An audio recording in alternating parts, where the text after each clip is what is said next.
رضی اللہ تعالیٰ عنہ ایک دن حضرت بلال کو بلا کے کہنے لگے بلال ایک کام ہے، رات کو گئے، بلال کہنے لگے ابو بکر بتائیے، فرمایا کبھی تنہائی ملے تو نبی پاک سے پوچھ کے بتانا ابو بکر سے راضی ہے کہ ناراض ہے، تنہائی ملے تو یارو یہ جذبہ یہ خوش فہمی میں نہیں رہتا، باہر نکل آئے خوش فہمی۔ ہم تو تھوڑا تھوڑا نوکری کرتے ہیں، تھوڑی تھوڑی، یہ بچے ماں باپ میں نے حج کرایا، میں نے عمرہ کرایا، میں نوکری کرتا ہوں، میرے پاس رہتے ہیں۔ نبی پاک کی بارگاہ میں بی بی آئی ہے، اس نے کہا یا رسول اللہ کندھوں پہ اٹھا کے اماں کو حج کرایا ہے، کندھوں، اور یہ ہمارے والا حج نہیں کہ آپ کار پہ بٹھا کے تو ایئرپورٹ چھوڑ آئے تو وہاں سے اترے، تو مدینے سے گھوڑے پہ لے گئی یا پیدل لے گئی، اور وہاں کوئی تصور ہی نہیں تھا سواری کا، اور اب تو جوتے بنے ہوئے ہیں نا، اس وقت حاجیوں کے جوتے ٹوٹ جاتے تھے، پتے باندھ لیتے تھے پیروں کو، اور وہ بھی حالت رام میں اوپر والا حصہ چھپانا نہیں، بڑا مشکل ہو جاتا ہے۔ اس حالت میں ایک عورت نازک مزاج کندھوں پہ ماں کو اٹھایا اور حرم شریف سے منا سے عرفات سے مزدلفہ سے طواف زیارت، کندھوں پہ اٹھا، اور بی بی کے پیر جل گئے سارے۔ واپس مدینے آئی تو کہنے لگے یا رسول اللہ کندھوں پہ اٹھا کے اماں کو حج کرایا ہے، اور ایک روایت میں 7 حج کرائے ہیں کندھوں پہ اٹھا کے۔ یا رسول اللہ صلی اللہ تعالی علیہ وسلم، حضور ماں کی خدمت کا حق ادا ہو گیا،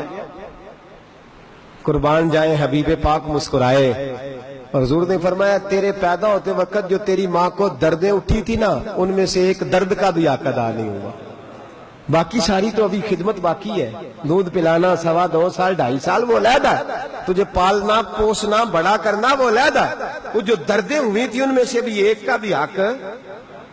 7 حج کرائے ادا نہیں ہوا۔ اور میرے عزیزو، خوش فہمی کی دنیا، خوش فہمی کے لوگ، ہر آدمی جنت کی ٹکٹ جیب میں لیے پھرتا ہے، ہر آدمی اپنے آپ کو دائیں بائیں کوئی تسلیاں دے کے وہ تسلی لیے بیٹھا ہے۔ اللہ کے بندے، اللہ پاک کے بندے، وہ ہر موقع پر ہر صورت، کسی نے حضرت فاضل بریلوی کی تعریف کی اور بہت لمبی چوڑی تعریف کی اعلیٰ حضرت کی، لمبے چوڑے خطوط لکھے۔ اعلیٰ حضرت نے شام کو اپنے خلفاء، اور خلفاء بھی اللہ اکبر، مفسر اعظم صدر الافاضل سید نعیم الدین مراد آبادی، صدر الشریعہ، فقیہ اعظم ہند مولانا امجد علی صاحب آزو، اور شارح بخاری مولانا ظفر الدین بہاری، وہ خود علم کے پہاڑ جو خلفاء ان کو اکٹھا کر کے بلایا، سارے بیٹھ گئے تو اعلیٰ حضرت کھڑے ہو گئے، کہنے لگے یار پیری کا دور چل رہا ہے، بڑھاپا چل رہا ہے، اور لوگ میری تعریفوں سے باز نہیں آتے، تو کہا حضور ہمارے لیے کیا حکم ہے؟ فرمایا سارے مل کے میری بخشش کی دعا مانگو، میرے لیے دعا مانگو۔ کہا حضور کیا مطلب؟ فرمانے لگے اتنی لوگ تعریفیں کرتے ہیں، کہا حضور 1000 کتاب لکھی، اتنی نعتیں لکھی، اتنا کچھ کیا۔ فرمانے لگے یہی تو دعا کرنی ہے، دعا کرو میرا کلام اللہ کا ترجمہ کرنا اللہ قبول کر لے، اور میری سینکڑوں نعتوں میں سے ایک شعر میرا رسول میرا قبول فرما لے، میری کوئی قبولیت ہو جائے، کسی جگہ میں مقبول لکھ دیا جائے، دعا مانگ۔ فضیل بن عیاض کہتے ہیں 60 حج کیے، اور ہر دفعہ میں ڈرتا تھا کہ میرا پتہ نہیں قبول بھی ہوا ہے کہ نہیں۔ ایک سال رویا کہ یا اللہ بتا ہی دے، تو فرماتے ہیں خواب میں مجھے بتایا گیا کہ بصرے کا ایک موچی ہے جس کی وجہ سے سب کا حج قبول ہو گیا۔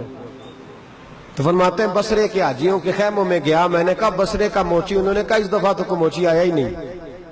موچی سے مراد برادری موچی نہیں، اس زمانے میں جو کوئی کام کرتا تھا اس کام سے لوگ پکارا کرتے تھے، بعد میں وہ ہم نے اپنی مرضی کی برادریاں بنا کے کسی کو اونچا کر دیا، کسی کو نیچا کر دیا، یہ پیشے کے نام سے لوگ پکارے جاتے۔ اس دفعہ تو کوئی آیا ہی نہیں موچی ہمارے ساتھ، حالانکہ لوگ لے کے آتے تھے جوتوں کی،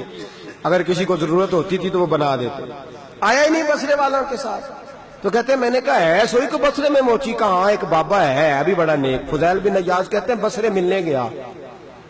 تو میں نے کہا میں حج کر کے آیا ہوں، تو بابا اٹھ کے میرے گلے لگ گیا۔ میں نے کہا آپ بھی گئے تھے؟ کہنے لگے نہیں 15 سال ہو گئے گلے میں پیسے ڈال رہا ہوں، تھوڑے دن رہ گئے ہیں، پورے ہو جائیں گے تو جاؤں گا۔ میں نے کہا اس سال آپ کیا کر رہے تھے؟ کہنے لگے 1 ذی الحج سے لے کر 15 ذی الحج میں نے رو کے گزاری ہے کہ یا اللہ مجھے بھی کبھی موقع دے۔ تو فضیل بن عیاض کہتے ہیں ہاتھ پکڑ کے میں نے چوم لیا، میں نے کہا بابا تیری برکت سے اللہ نے سب کا قبول فرما لیا، باقی حج کرتے رہے تو روتا رہا، تیری برکت سے اللہ نے خوش فہمی میں نہ رہے، خوش فہمی سے نکلیں، عمل کی دنیا میں اپنے عمل کو، کردار کو، علم کو ہمیشہ چھوٹا جانے، عاجزی رہے، تعمیر جاری رہے۔ اور جس جگہ یہ جملہ یاد رکھیں اس عنوان پر، جس جگہ کچھ سمجھ لوگے نا کہ میں کچھ کرتا ہوں، وہاں تعمیر رک جائے گی، روحانیت وہاں رک جائے گی، تقویٰ رک جائے گا، پرہیزگاری رک جائے گی، وہاں سے آگے کا سفر نہیں ہوگا۔ جس جگہ یہ کہہ لیا کہ میں کچھ ہوں، بس وہیں بریک ہے، وہ آپ کا سفر خوفناک ہو جائے۔ اور جب کہو گے ابھی کچھ نہیں، ابھی کچھ نہیں، تو اس کا مطلب ہے کہ سفر جاری ہے۔ دعا کرتا ہوں اللہ کریم ہمیں تعمیل اور تکمیل کی توفیق عطا فرمائے۔ آخر دعوانا ان الحمدللہ۔